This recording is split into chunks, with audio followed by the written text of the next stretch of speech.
SSC का paper पहले TCS लेती थी, तो बच्चों की प्रॉब्लम थी नॉर्मलाइजेशन का प्रोसेस सही नहीं है। दूसरी प्रॉब्लम थी कि शिफ्ट में जो पेपर होता है वो एक शिफ्ट में क्यों नहीं होता है। तीसरी प्रॉब्लम थी कि क्वेश्चंस जो हैं काफ़ी हल्के लेवल के आ रहे थे। ये सारी प्रॉब्लम्स थी। एसएससी के ऑफिस के बाहर धरना हुआ, टीचर्स मिलने गए, उसके बाद में एक सॉल्यूशन निकला कि वेंडर चेंज हो गया। जो बेसिकली सॉल्यूशन नहीं था, वो प्रोसेस था, उस प्रोसेस को थ्रू चेंज कर दिया। और वेंडर चेंज करके इन लोगों ने दिया है एक पहले से ही विवादित जो कंपनी है उसको दे दिया है वेंडर। अच्छा, अब प्रॉब्लम क्या आ रही है? अब बच्चों को सेंटर पे मारा पीटा जा रहा है।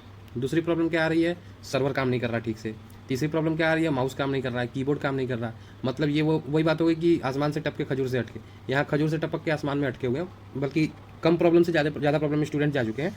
इतनी बुरी हालत है कि बच्चों का कहना है कि भाई हमें टीसीएस वाला सिस्टम ही लौटा दो एटलीस्ट।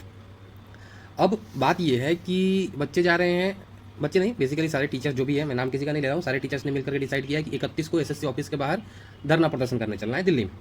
अभी मुद्दा ये है कि आप धरना प्रदर्शन करो, कुछ भी करो, होना जाना कुछ नहीं है। जब तक इस तरह के आंदोलन को या इस तरह के मैटर्स को टीचर्स लीड करेंगे, तब तक कुछ भी प्रॉपर सॉल्यूशन नहीं निकल सकता है।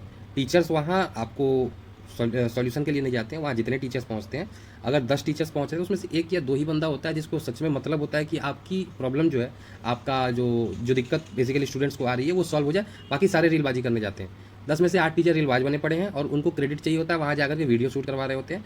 दूसरी बात ये है कि अभी तक ये डिसाइडेड भी नहीं है कि अगर एसएससी ऑफिस के बाहर आप लोग 31 जुलाई को जा रहे हो तो आपकी डिमांड क्या है।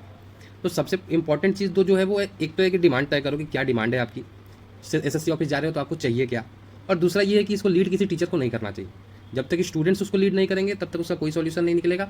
टीचर्स का क्या है, आपने 2024 में भी गड़बड़ी हुई थी, रिजल्ट आया, उसके बाद सारे टीचर्स अपना अपना क्रेडिट खाने लगे कि देखो भैया हमने ये कर दिया, हमने तोप कर लिया, हमने धुआं उड़ा दिया, हमारे बच्चे ऐसे रिजल्ट दे रहे हैं, वैसे रिजल्ट दे रहे हैं। 2-4 उसमें खास करके हैं जिनको मतलब पूरा जनाजा निकाले हुए हैं, जो जिन बच्चों के साथ गलत हुआ है उसका भी। सो टीचर्स जब तक लीड करेंगे तब तक इसका कोई सॉल्यूशन नहीं है। इसमें जो है जब तक बच्चे नहीं खुद से लीड करेंगे और बच्चों को आगे नहीं किया जाएगा, इसका कोई सॉल्यूशन नहीं निकलेगा, मुझे ऐसा लगता है। सो ये 2 चीज़ें सबसे ज़रूरी है। बाकी कोई भी टीचर आपको लीड कर ले, आप एसएससी ऑफिस के बाहर जाओगे, वहाँ से कोई निकलेगा, आपको एक लॉलीपॉप पकड़ा देगा, पकड़ा के कहेगा कि निकलो अब आप जो है सो अगली बार के लिए निश्चिंत होकर के निकल जाओगे। एक और चीज़ है कि अगर इतने टाइम से गड़बड़ी हो रही है, तो जो आपका डीओपीटी का मंत्री है जितेंद्र सिंह, जिसके ऊपर दबे जुबान में इतने टाइम से आरोप लग रहे हैं, उसके ऊपर कोई उंगली क्यों नहीं उठाता है? ये सारी उंगलियां एसएससी के चेयरमैन के ऊपर क्यों उठ रही है? ऐसा तो नहीं हो सकता ना। एसएससी के तो चेयरमैन बदलते गए लेकिन प्रोसेस बदला नहीं है। एसएससी के बहुत सारे चेयरमैन बदल गए लेकिन अभी तक बच्चों को जो शिकायत थी वो शिकायत वैसे ही है। तो जो नहीं बदला है उसकी दिक्कत है ना, गड़बड़ तो वहाँ से हो रही है। तो किसको क्वेश्चन करना है, क्या क्वेश्चन करना है, ये सारी चीज़ें इंपॉर्टेंट है। सीधा जाकर के एसएससी ऑफिस के बाहर बैठने से कुछ होना नहीं है। आपको कोई पानी भी नहीं पूछेगा। जो टीचर्स आपके नेता बन के जा रहे हैं वो वहाँ से कुछ रील वील शूट करके आ जाएंगे, अरे हमने नाखून कटा दिया, अब हमें शहीद बोल दो।